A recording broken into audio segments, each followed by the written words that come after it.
This is One on One. We're here with Senator Tom Kean Jr., the Senate Republican leader. Senator, let me ask you, here at the New Jersey Business and Industry Association annual conference dealing with public policy issues, number one business issue facing the state is? Affordability. Taxes are simply too high, and people really feel that they can't afford to grow their businesses here. And so too many people are being forced to leave the state. And they're not moving to Florida. Second most number of people are moving to Pennsylvania. And they're not moving to Pennsylvania because of the weather. They're moving because the tax environment is very fundamentally different than it is here. And so we are competing not only against the region, but across the globe to make sure more people can afford to live here. And the most important thing that we can do as policymakers, but as family people in New Jersey, is making sure that people want to be in New Jersey 5 years from now, 10 years from now, 20 years from now. Because if you don't have that hope and that promise to try to stay in the state of New Jersey, all of a sudden you get 3 generations of families living in different parts of the country. And that's not good either for those families, and it's certainly not good for the state of New Jersey. Senator, let's talk about specific taxes that you believe need to be changed. Let's talk about the 2 death taxes. Break them down one at a time and make it clear to people why they matter. The first area is the estate tax or the death tax. That's with the tax that somebody pays when they pass and before it goes on to anybody else. And what happens is in New Jersey, 10 years ago, it was decoupled from the federal tax rate. The federal tax rate is now $5.4 million indexed every year. New Jersey's stuck at $675,000. And so what does that mean? After $675,000, what happens? After $675,000, that estate is taxed all the way back to dollar number 1. And so what individuals do is they say, well, I don't want to pay that tax upon my death. And so they say, I'm going to move to Pennsylvania. That doesn't tax either pension income or deferred income, for example. They move to Florida. They move to Texas. And what happens is when those individuals move, not only do you lose that family member, but you also say if that individual goes into another state, they need to prove that they live in that other state. So not only do they give to charities, tens of millions of dollars in many instances, but they also build things like hospital wings. And so you start to lose people on valuable research, on valuable job creation. And so what happens is other states are growing at the expense of New Jersey. So what you want to make sure is that the state tax is, we get rid of the estate tax because we're one of the few states that have, if not the only state, that has both the estate tax and the inheritance tax. But you also have to have the other taxes, which is the pension deductibility. So Pennsylvania, as I said earlier, doesn't tax deferred income. So what happens if you make, so right now we tax people starting at about $20,000. If you make that exemption $20,000 to $40,000 or $50,000 or $60,000 or even higher, that means those individuals stay in the state of New Jersey and can afford to stay in the state of New Jersey, number one. The other thing you need to focus on is charitable deductions. Right now, the federal government, you get a tax deduction for giving to charity. What about the state? In the state, there is no such deduction. And what happens is, just like individuals leave the state of New Jersey and their income goes some other places, their families go some other places, their businesses go someplace else, the charities get hurt because those individuals don't give in this state. And so what happens is, for example, when you look at a couple of years ago, it was measured, $70 billion of wealth left the state of New Jersey over a couple of year period. That meant that $2 billion of income taxes left with that $70 billion worth of wealth, but also $1.3 billion of charitable giving left the state of New Jersey. Now, if you annualize that over the course of the last 15 or 20 years, that's a real impact on churches and synagogues and other religious organizations. That's an impact on arts groups and education groups. That's an impact on healthcare. And so what those individuals that are closest to being able to help those in need, those local charities, American Red Cross, for example, they get hurt. And so you need to also phase out the charitable or the deduction because you need to put that in because all that together means more people stay in the state of New Jersey. And if more people stay in the state of New Jersey, number one, the family bonds are stronger.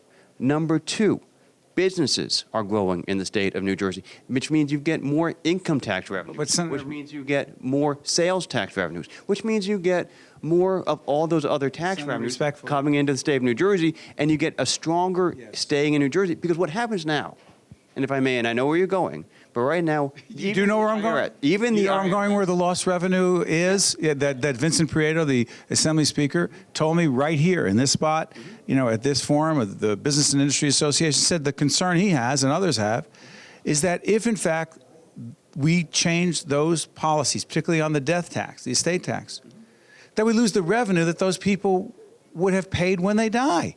And how are we going to replace that? Because we need more revenue. What everybody in that room disagrees with that point of view. Everybody in that room is talking about the fact that the individual will move out of the state of New Jersey. Those individuals are the most mobile. And what happens is they take the jobs with them. So what happens is if you keep an individual in the state of New Jersey for 5 years or 6 years longer, that income tax revenue, that sales tax revenue, that home transfer revenue, all those things are helpful, number one. Number two, for the last 15 years, we have not had a net positive income tax from year to year in the income taxable income for the year for the last 15 years. What that means is more people are leaving the state of New Jersey, more wealth is leaving the state of New Jersey year over year. And what that means is that those taxes are not being paid here. If you're not, you can't tax an individual when they're in Florida. So you want to make sure that those individuals, but that's only a small portion of the number. Let me bring up another tax. The overall number is to make sure that people can afford to stay in the state of New Jersey, that they want to stay here, as I stated earlier, for the next 5 or 10 or 20 years. Because if those individuals, meaning the people who are pensioners, so those individuals who have worked in the school system their entire life, they move to Pennsylvania, for example, or they move to Florida, or they move to Texas. The individuals who have worked in the private sector and have deferred income, they move to Pennsylvania. They move to Florida. They move to Texas. We lose that revenue. But also, Senator, I want to bring up the gas tax. The parents and the grandparents. Senator, I want managing time as well. Gas tax. Right. No one wants to pay that either. No one wants to increase the gas tax. However, Democrats and even some Republicans are saying, look, while we may not want to raise the gas tax, that may be the only way we can put more dollars in the Transportation Trust Fund. That in the mid-'80s, with your dad as the governor and some of us who happened to be in the legislature at the time who voted for that, the stable source of funding that take care of our roads and bridges, which by all accounts you've agreed are crumbling, are in disrepair.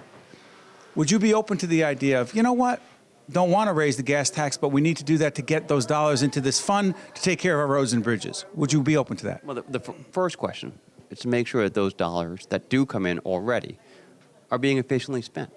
And right now, the first thing that people need to understand is listen, we are a different state than many other places. Our environment is we go across the heat spectrum and the cold spectrum a lot more frequently than a lot of other states and a lot of other parts of the country. So it can be more expensive to build here. We are more densely populated. It can be more expensive to build here. So what we need to first and foremost make sure of is, like New York, like Massachusetts, like other states, that our dollars are spent efficiently. That's the first promise. But the fund is running out of dollars by the end of June 2016. It is. And so, but the question is how you raise revenues, if you need to raise those revenues. That's the last question. The first question is efficiency of spending, making sure the project list is right, making sure that it's affordable for people in the state of New Jersey. Then and only then, if you looked and say there's a difference between what we need and what we can afford, then you look at the revenue streams about how you get to that end point. But you don't start with a gas tax and say we're going to fit everything into that box. You say we need to make sure that our infrastructure, because we are a state that requires a lot of infrastructure, a lot of improvements on infrastructure. We've seen that throughout our history.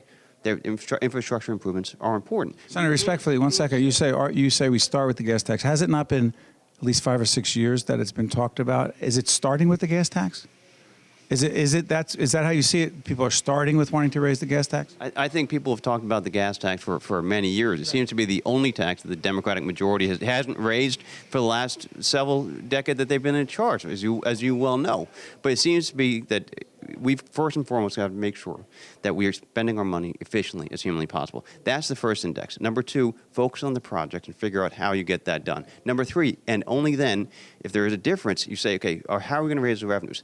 But then you also have to realize that you don't want those revenues used for other purposes. So, for example, what's happened over the course of the last several years is even though money was supposed to be dedicated, they used it for operational expenses. They were using transportation trust fund dollars to wash buses. You're not supposed to use it for that. You used to be, if you're going to use 30-year dollars, it should be for infrastructure that's going to last. Give me 30 seconds on the pension situation.